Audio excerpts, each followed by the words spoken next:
Šiandieną pas mus labai svarbi diena Dakaro lenktynėse, tai yra administracinė ir technikinė komisijos. Mes esame gavę štai tokią knygelę, į kurią turim surinkti be galo daug įvairiausių parašų ir antspaudų. Tai čia yra antspaudai, kurie yra surinkti, kai technika išplaukė iš Le Havre uosto. Būtent buvo tam tikri dalykai. Čia yra informacija būtent apie mūsų ekipažą trumpa.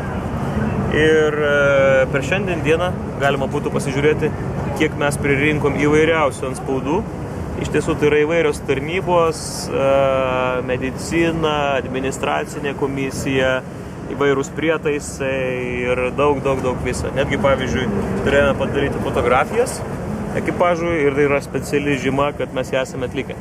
Ir tik tai, kai bus visiškai visi šitie laukeliai užpildyti, mes būsime praėję administracinę komisiją. Tada mūsų lauks automobilių techninis patikrinimas.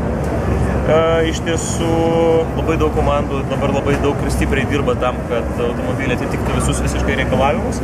Taip kad šiandien dienos mūsų tikslas yra būtent šitos knygelės užpildymas. Ir po to, kai mes ją priduosime, matyt, kad galėsime startuoti lenktynės. Tai tiek, iki greito.